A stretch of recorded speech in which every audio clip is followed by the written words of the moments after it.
જો આજે આપણે કેપ્લરનો ત્રીજો નિયમ ભણીશું. તો કેપ્લરનો ત્રીજો નિયમ શું છે? તો એ એવું કહે છે કે સૂર્યની સાપેક્ષે ગ્રહનો પરિભ્રમણ કાળનો વર્ગ. બરાબર, આ તો સેન્ટેન્સ છે. જ્યારે આપણે સાબિત કરીશું ને ત્યારે ફરી તમને વ્યવસ્થિત સમજાશે. પણ શું કહે છે? સૂર્યની આસપાસ ગ્રહનો પરિભ્રમણ કાળ એટલે કે ટી નો વર્ગ એ સૂર્યથી ગ્રહ વચ્ચેના સરેરાશ અંતરના ઘનના સમપ્રમાણમાં હોય. એટલે સૂર્યથી ગ્રહનું અંતર સરેરાશ અંતર છે, સપોઝ એ હોય તો એના ઘનના સમપ્રમાણમાં હોય છે, જેને પરિભ્રમણ કાળનો નિયમ કહેવાય છે. હવે જો શું સરેરાશ શબ્દ બહુ ઇમ્પોર્ટન્ટ છે, કેમ કે અહીં આપણી જે પણ કક્ષા છે વર્તુળાકાર છે નહીં, કે જેથી કરીને આ જે અંતર હશે સૂર્યથી ગ્રહનું એ અચળ રહે છે, પણ એ આપણે કેવું લેવાનું છે? સરેરાશ લેવાનું છે. તો આનો નિયમ શું છે? ત્રીજો નિયમ ભાઈ કે પરિભ્રમણ કાળ એટલે એક ચક્કર લગાવવા માટે લાગતો સમય. તો શું કહે છે કે જો સપોઝ એ ટી હોય તો ટીનો વર્ગ એ ગ્રહ અને સૂર્યને જોડતી રેખાનો સરેરાશ મૂલ્ય સપોઝ એ હોય એના ઘનના સમપ્રમાણમાં છે, જેની આપણે સાબિતી કરવાની છે. તો જો અહીં આપણને આપણે કાલે આકૃતિ ડ્રો કરી હતી, એના પરથી આપણે જોઈશું. આ જો લંબવૃત્તીય કક્ષા છે, એમાં એ છે એ ત્રિજ્યા છે કેવી છે ભાઈ? લાંબી ત્રિજ્યા છે, અને બી છે નાની ત્રિજ્યા હોય છે. બરાબર, જેમ કે લંબવૃત્ત હોય કક્ષા એમાં બે ત્રિજ્યાઓ હોય. લંબવૃત્ત હોય એને બે ત્રિજ્યાઓ હોય, એક તો નાની લઘુ ત્રિજ્યા અને એક છે અહીંથી અહીં આ એ છે ગુરુ ત્રિજ્યા તરીકે ઓળખવામાં આવે છે. તો જો આગળ આપણે ભણીએ તો અહીં શું લખ્યું છે કે આ આપણે ભણી ગયા છે કે ગ્રહ જ્યારે સૂર્યની આસપાસ પરિભ્રમણ કરતો હોય ત્યારે તેનો ક્ષેત્રીય વેગ, તો ક્ષેત્રીય વેગનું સૂત્ર શું હતું ભાઈ? તો વી એ અહીં ક્ષેત્રફળ છે, તો અંતરની જગ્યાએ ક્ષેત્રફળ છેદમાં સમય, તો ડીએ બાય ડીટી એ આપણને ક્ષેત્રીય વેગનું સૂત્ર આપે. તો હવે આપણે એવું ગણવું હોય કે આખું વર્તુળ પૂરું કરી દે તો એના માટે કેટલો ક્ષેત્રીય વેગ થાય? તો ક્ષેત્રીય વેગ જો ક્ષેત્રીય વેગનું સમીકરણ શું છે ભાઈ? વીએ બરાબર ડીએ બાય ડીટી. તો મારે જો એક આખું પરિભ્રમણ થઈ જાય તેના માટે લાગતો સમય ગણવો હોય તો એ કેટલો હોય? તો ક્ષેત્રીય વેગ વી, તો આખું પૂર્ણ ચક્ર કરવા માટે લાગતો સમય જેને આપણે કહીશું આવર્તકાળ, તો ડીટીને બદલે મોટો ટી આવશે. અને આ આખું ક્ષેત્રફળ એટલે આખા લંબવૃત્તીય કક્ષાનું ક્ષેત્રફળ કહેવાશે. ખબર પડી? એટલે અહીં મોટો આખું ક્ષેત્રફળ લઈએ તો સમય ડીટીને બદલે શું આવી જાય? એનો આવર્તકાળ આવી જાય. તો અહીં જ લખ્યું છે કે આ પરથી સૂર્યની આસપાસ લંબવૃત્તીય કક્ષામાં પરિભ્રમણ કરતા ગ્રહનો પરિભ્રમણ કાળ એટલે કે એક પરિભ્રમણ પૂર્ણ કરવા માટે લાગતો સમય. તો માટે લાગતો સમય ટી કેટલો હોય? તો ટી આ વી એ નીચે જતો રહે એટલો, એટલે થઈ જાય આવર્તકાળ ટી કેટલો હોય? તો લંબવૃત્તીય કક્ષાનું ક્ષેત્રફળ છેદમાં ક્ષેત્રીય વેગ વી એ જેટલો હોય. તો આપણે એના પરથી ટી શોધી શકીએ. હવે જો લંબવૃત્તીય કક્ષાની અર્ધ અક્ષ અને અર્ધ લઘુ અક્ષ બે અક્ષ હોય, એક અર્ધ ગુરુ અક્ષ અને અર્ધ લઘુ અક્ષની લંબાઈ અનુક્રમે જે ગુરુ અક્ષ છે, જે મોટો અક્ષ છે એની લંબાઈ એ છે, લઘુ અક્ષની લંબાઈ બી હોય, તો આ લંબવૃત્તીય કક્ષાનું ક્ષેત્રફળ એ કેટલું થાય? તો એ ક્ષેત્રફળ થઈ જાય પાઈ ગુરુ અક્ષ ગુણ્યા લઘુ અક્ષ જેટલું થાય. આ સૂત્ર તમારે યાદ રાખવાનું. તો માટે ટી બરાબર શું થાય? ક્ષેત્રફળ બરાબર લખીએ પાઈ એ બી. અને આપણે આના પહેલાં બીજા નિયમમાં ક્ષેત્રીય વેગનું સમીકરણ મેળવ્યું હતું, એ કેટલું છે? L/2m. તો આ લખી કાઢીએ L/2m. માટે અહીં ટીનો વર્ગ કરીએ, અહીં ટીનો વર્ગ કરીએ તો શું આપણને સમીકરણ મળે? બધાનો વર્ગ 4π² a² b² m² l² બધાનો વર્ગ જ કર્યો છે. હવે લંબવૃત્તના અર્ધ નાભી લંબ એલ છે એટલે અર્ધ નાભિલંબ કોને કહેવાય ભાઈ? લંબ વૃત્તીય કક્ષા માટે જે તે કેન્દ્રમાંથી લંબ ડ્રો કરવામાં આવે અને જે અંતર મળે એને શું કહેવાય? લંબ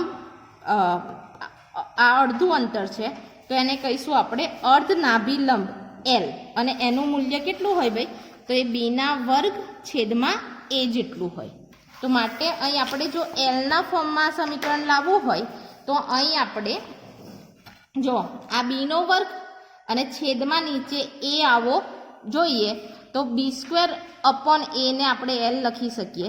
તો હું જો ઉપર નીચે એ વડે ગુણું તો શું થઈ જશે? અહીં એનો ઘન થઈ જશે અને આ b² થઈ જશે. તો અહીં એવું જ કર્યું છે. જો 4πm²l² અચળ પદ એક બાજુ લઈ લીધા. આ a² છે જ અહીં અને અહીં b² અને જો મેં અહીં એ નીચે એ ગુણ્યો છે તો મારે ઉપર એ ગુણવો પડે એટલે અહીં લખી કાઢું છું. બરાબર? તો માટે અહીં શું થઈ જાય? a² બરાબર એનો ઘન અને આ b² એને આપણે એલ લખી શકીએ. તો હવે આ સમીકરણ હવે જો એલ તો લંબવૃત્ત કક્ષામાં અચળ હોય, 4πm²l² તો અચળ છે. માટે આપણો આવર્તકાળ એ કોના પર આધાર રાખે છે? સૂર્યથી ગ્રહ વચ્ચેનું અંતર છે એના ઘન પર આધાર રાખે. એટલે t² = a³ જેટલો હોય છે. બરાબર? તો એકવાર જો ફરી મેથેમેટિકલ સ્ટેપ, જો ત્રીજો નિયમ પૂછાય તો તમારે શું કરવાનું? તો લંબવૃત્તીય કક્ષા ડ્રો કરીએ આપણે. 1 મિનિટ.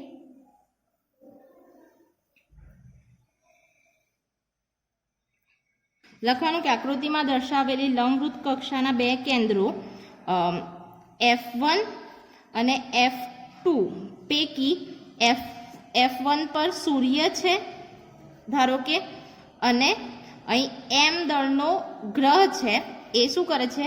પરિભ્રમણ કરે છે. આપેલી લંબવૃત્તીય કક્ષા છે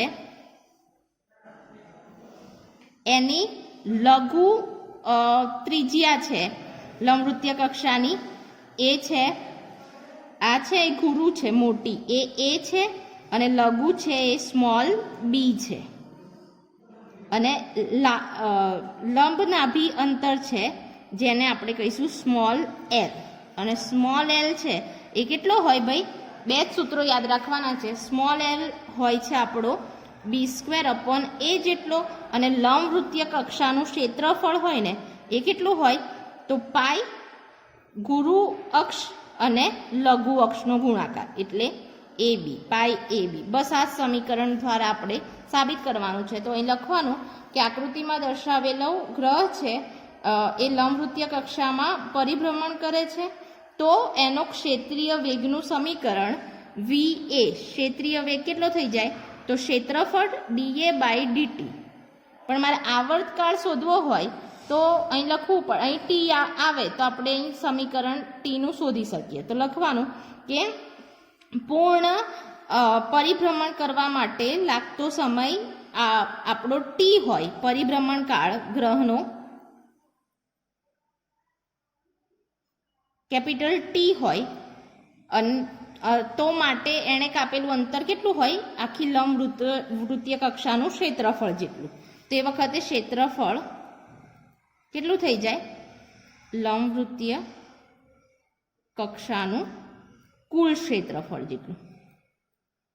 તો માટે અહીં થઈ જાય VA બરાબર આપણે જો સમય t લઈએ, આવર્તકાળ લઈએ તો ટોટલ ક્ષેત્રફળ A લેવું પડે છેદમાં t. ઓકે, તો આ લંબવૃત્તીય કક્ષાનું ક્ષેત્રફળ છે એ કેટલું થાય ભાઈ? તો એનું સૂત્ર આપણને ખબર છે પાઈ AB જેટલું. અને t તો શોધવું છે તો t આ બાજુ લઈ લઈએ અને અહીં આવે VA.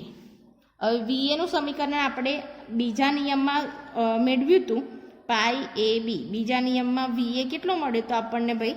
તો એ હતો 2m L/2m જેટલો હતો. માટે અહીં થઈ જાય 2m ને ઉપર લઈ જઈએ તો પહેલાં 2 લખીએ, પાઈ AB m છેદમાં L. આટલું સમીકરણ મળે. તો હવે મારે ટીનો મારે શું કરવું છે ભાઈ? આ સમીકરણમાં L અચળ પદ છે તો આ સમીકરણમાં મારે Lને બેસાડવું છે. તો બેસાડવા માટે શું કરવું પડશે? બીનો વર્ગ જોઈએ એટલે આખા સમીકરણનો વર્ગ કરીશું, અને છેદમાં એ જોઈએ તો ઉપર નીચે એ વડે ગુણીશું. તો જુઓ અહીં આપણને શું મળ્યું છે, ટી બરાબર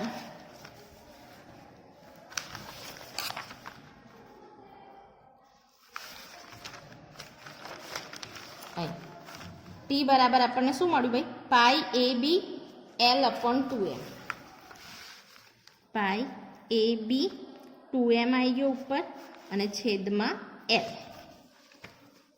બરાબર. તો આનો વર્ગ કરીએ તો ટી સ્ક્વેર બરાબર શું થઈ જાય, પહેલાં અચળ પદ લઈએ એટલે 2નો વર્ગ 4, પાઈનો વર્ગ, એનો વર્ગ, બીનો વર્ગ, અહીં એમનો વર્ગ, છેદમાં એલનો વર્ગ.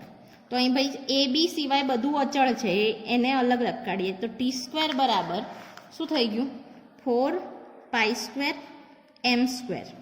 એલ સ્ક્વેર તો અચળ છે અને અહીં રહ્યું એ સ્ક્વેર બી સ્ક્વેર. હવે મારે એલ લાવવો હોય તો એલ બરાબર શું છે ભાઈ, બી સ્ક્વેર અપોન એ.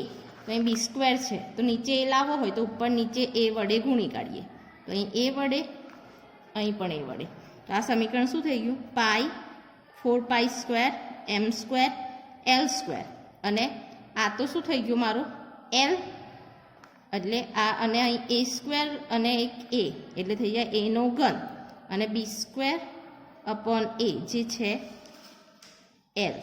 તો અહીં થઈ ગયું આપણું 4 પાઈ એમ સ્ક્વેર એલ સ્ક્વેર, આ થઈ ગયું એલ, અને આ આપણું એક ક્યુબ થઈ ગયું. આ બધા જ ટર્મ અચળ છે માટે આપણને શું મળ્યું કે આવર્તકાળ છે એ કોના સમપ્રમાણમાં છે, એના ઘનના સમપ્રમાણમાં. જે શું દર્શાવે ભાઈ કે કોઈ પણ સૂર્યની આસપાસ પરિભ્રમણ કરતો ગ્રહ છે એનો આવર્તકાળનો વર્ગ છે એ સૂર્ય અને ગ્રહથી જોડતી રેખાના સરેરાશ અંતરના ઘનના સમપ્રમાણમાં છે. તો તમારે આ 3 નિયમો છે કેપ્લરના, એમાંથી તમારે 7 માર્કમાં કોઈક વાર એવું લખે 3 નિયમ લખો અને કોઈ પણ 2 નિયમની સાબિતી આપો, એમ કરીને 7 માર્ક્સનો ક્વેશ્ચન છે.